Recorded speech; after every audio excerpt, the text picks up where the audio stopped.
In 2015, millions of Nigerians placed their faith in one man, a former military ruler with a reputation for discipline, simplicity, and personal integrity. To his supporters, Muhammadu Buhari was the answer to corruption, insecurity, and national decline. But by the end of his presidency, the same man had become one of the most divisive leaders in modern Nigerian history.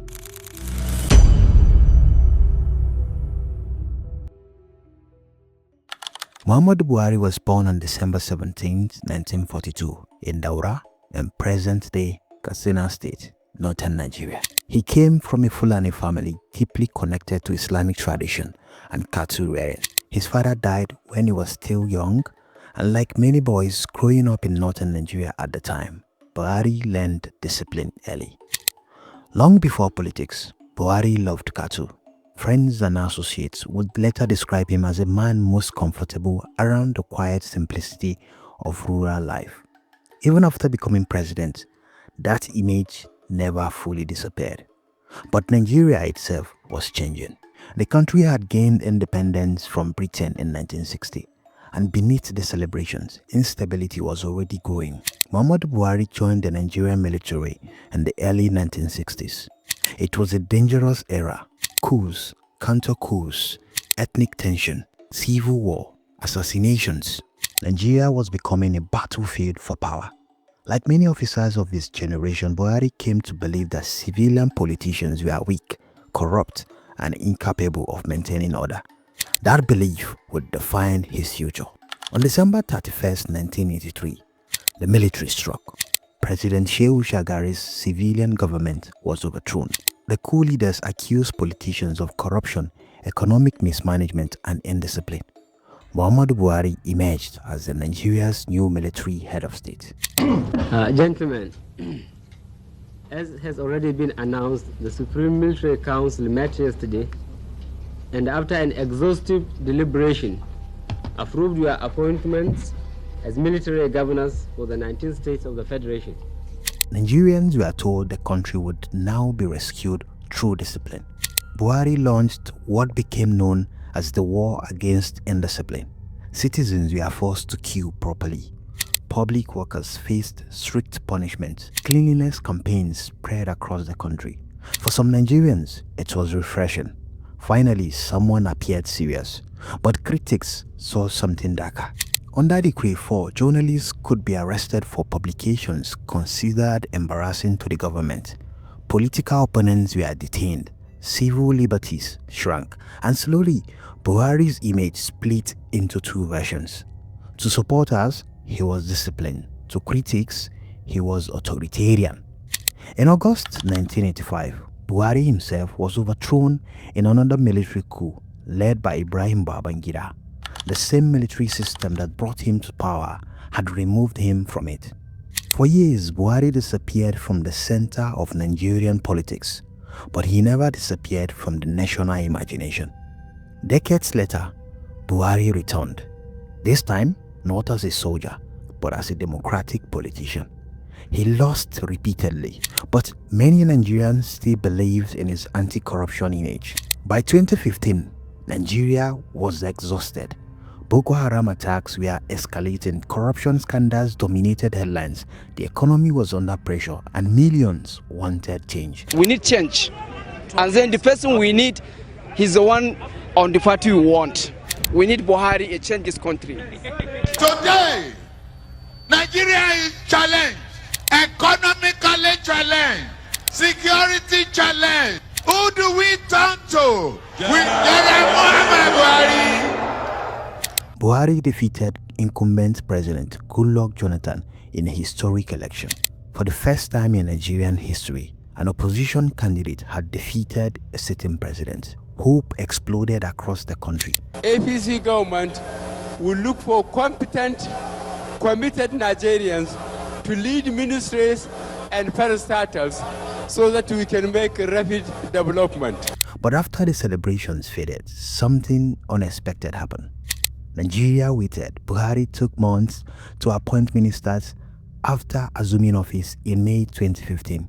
His cabinet would not fully emerge until November Supporters said he wanted careful vetting and a corruption-free government.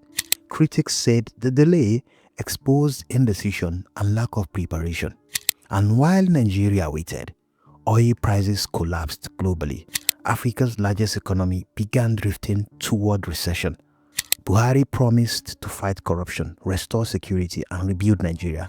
His supporters pointed to infrastructural projects, rail developments, and anti-corruption recoveries. But for many Nigerians, daily life was becoming harder. Then came the scandals that Nigerians would never forget. In 2018, a bizarre story linked to missing examination funds shocked the country after claims emerged that a snake had swallowed millions of naira. Another scandal involving missing money, allegedly blamed on monkeys, became a national ridicule.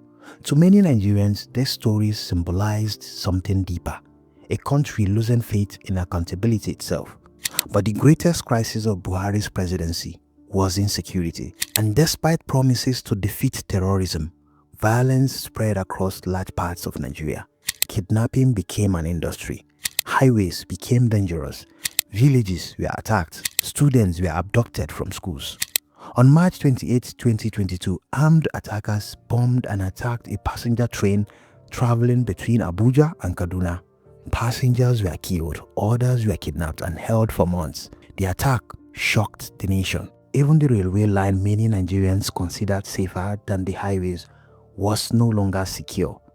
Then came the Kuje prison attack. In July 2022, armed militants stormed the correctional facility near Abuja and freed hundreds of inmates. Critics described it as a humiliating security failure near Nigeria's capital itself.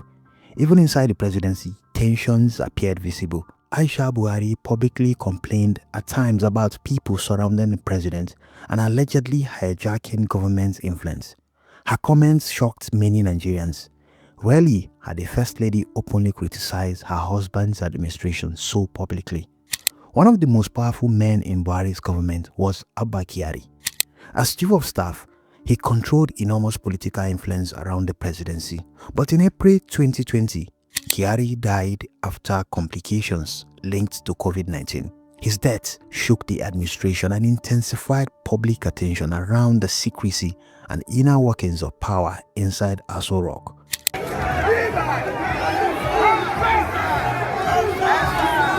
By 2020, frustration had exploded in the streets. Young Nigerians launched nationwide protests against police brutality under the banner EndSARS. But the protests soon became something larger. Anger about corruption, unemployment, insecurity, governance, and the future of Nigeria itself.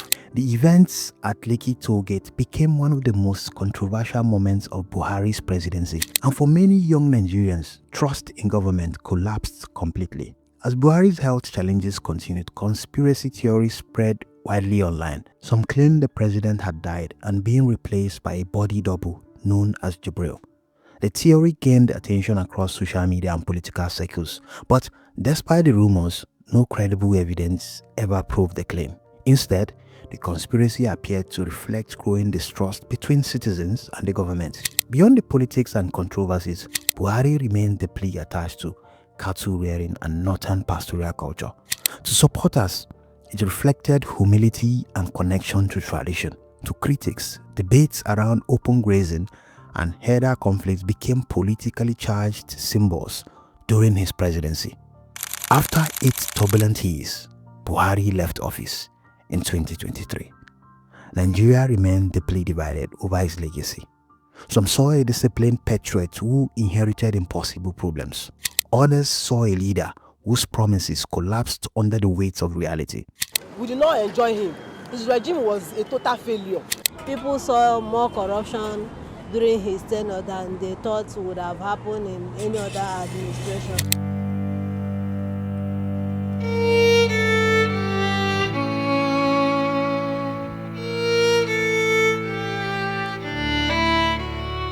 When Buhari eventually died, he was buried in Daura according to Islamic tradition. The town where his story began became the place where it ended. He ruled us for 8 years and today is no more. So for me, it's life well spent. For supporters, he was a symbol of integrity and simplicity. For critics, he represented missed opportunities and national disappointment. But regardless of opinion, Muhammadu Buhari had become impossible to separate from the story of modern Nigeria itself. In the end, Muhammadu Buhari remained what he had always been to Nigerians: a man impossible to ignore, impossible to fully understand, and impossible to forget.